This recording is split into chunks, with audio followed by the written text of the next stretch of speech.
નમસ્કાર ખેડૂત મિત્રો, જય શ્રી કૃષ્ણ. વસુધા એગ્રોટેકમાં તમારું સ્વાગત છે.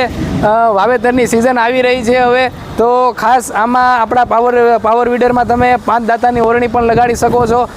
પ્લસ હવે ઘરે ઘરે 2-3 ગાયો કે હોય તો એના માટે આમાં પણ આપણે ચાપ કટરનો પણ ઉપયોગ કરી શકીએ છીએ. પ્લસ વાવેતર થઈ ગયા પછી બેલી રાપડિયું જે ચલાવવાની હોય વખેડ માટે, નિંદામણ માટે, તો એના માટે તમે આ રીતે સવડીનો પણ ઉપયોગ કરી શકો છો.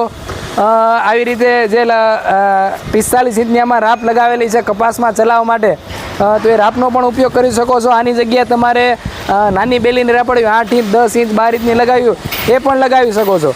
આવી રીતે આમાં જે મોરપગા છે તો મોરપગા લગાવીને પણ કામ કરી શકો છો. વાવેતર થઈ ગયા પછી જ્યારે દવા છાંટવાનો વારો આવે તો 50 લીટરની ટાંકી આપેલી છે. 1 ફૂટથી લઈને 5 ફૂટ લગી તમે દવાનો છંટકાવ કરી શકો છો.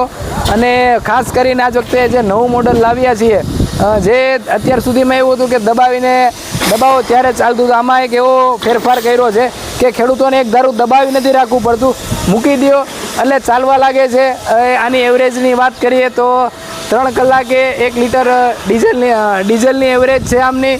બધા 5 હોર્સ પાવર હોય, 7.5 હોર્સ પાવર હોય. કલાકે 300 થી 350 ગ્રામ ડીઝલ લે છે. 18 થી 20 રૂપિયે વીઘે તમે આનાથી ખેતી કરી શકો છો. ટાયરની સાઇઝ તમારે જે એડજસ્ટ કરવી છે એ સાંકડામાં સાંકડી 18 ઇંચ અને પોળામાં પોળી 36 ઇંચ સુધી તમે ટાયર અંદર બહાર કરી શકો છો.